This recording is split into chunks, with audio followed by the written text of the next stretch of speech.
Hello, I'm Dr. Frederick Echols, Acting Director and Health Commissioner for the City of St. Louis. Reports are surfacing of individuals experiencing trauma as a result of the COVID-19 pandemic. Trauma is an emotional response to a terrible event. Immediate responses to such events typically include shock and denial. Longer-term responses may include flashbacks, strained relationships, and physical symptoms like headaches or nausea. This week's COVID-19 questions focus on trauma during the pandemic. Marsha from zip code 63111 asked, "Since I'm not certain of the vaccination status of my family members and friends, I haven't been able to connect with many of them in person during the pandemic. Is it normal to feel sad about this loss of being able to gather?" During the COVID-19 pandemic, many individuals are feeling grief due to the inability to connect in person with friends, family, or religious organizations. You may feel a sense of guilt for grieving over losses that seem less important than a loss of life. Grief is a universal emotion. There is no right or wrong way to experience it. Again, grief is a universal emotion. There is no right or wrong way to experience it. The City of St. Louis Department of Health encourages everyone to grieve in their own way. The Centers for Disease Control and Prevention recommends coping with feelings of grief by acknowledging your losses and your feelings of grief. Find ways to express your grief. Some people express grief and find comfort through art, gardening, writing, talking to friends or family, cooking, music, or other creative practices. Considering establishing new rituals in your daily routine to stay connected with your loved ones to replace those that have been lost.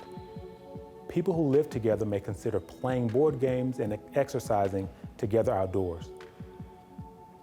People who live alone or are separated from their loved ones may consider interacting through phone calls and apps that allow for playing games together virtually. If you are worried about future losses, try to stay in the present and focus on aspects of your life that you have control over right now. Jerri from zip code 63104 asked, "How can I recognize if my children are experiencing trauma caused by COVID-19 pandemic events?" Signs that children may be experiencing trauma include changes in behavior such as acting out, not interested in daily activities, changes in eating and sleeping habits, persistent anxiety, sadness, or depression. Parents and caregivers can assist children in processing traumatic experiences by consulting their healthcare provider if they are concerned with unusual changes in their child's behavior, symptoms of trauma continue for long periods of time, or behavioral changes in their children begin to interfere with relationships between peers, friends, and family members. Support can be provided to your child by doing the following.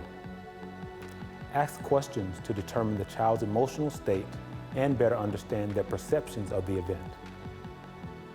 Give children permission to grieve by allowing time for children to talk or to express thoughts or feelings in creative ways. Provide age and developmentally appropriate answers. Practice calming and coping strategies with your child. Take care of yourself and model coping strategies for your child. Maintain routines as much as possible. And finally, spend time with your child reading, coloring, or doing other activities they enjoy. Teresa from zip code 63139 asked, "Is it true that healthcare workers are one of the top professions impacted by trauma from COVID-19? According to a survey conducted by the Centers for Disease Control and Prevention, approximately 26,000 public health workers in the United States reported symptoms of depression, anxiety, post-traumatic stress disorder, or suicidal thoughts since the start of the COVID-19 pandemic. Public health workers who reported that they were unable to take time off from work were more likely to report symptoms of mental health issues. Among all respondents, symptoms increased as their weekly work hours increased and as they devoted more time to the COVID-19 response efforts. St. Louisans who get a COVID-19 vaccination and those who follow public health mitigation protocols like wearing a face covering when in public indoor environments, social distancing, and practicing good hand hygiene can help reduce the trauma public health and healthcare workers are facing during the pandemic. These measures help prevent our health systems and healthcare workers from being overwhelmed. Thank you so much for tuning in this week. I look forward to joining you next week for more critical public health information. Let me hear from you, St. Louis. Please send your questions to health@stlouis-mo.gov. Questions will be answered in the order they are received. If I run out of time on air, your question will be answered by return email. Be well, St. Louis.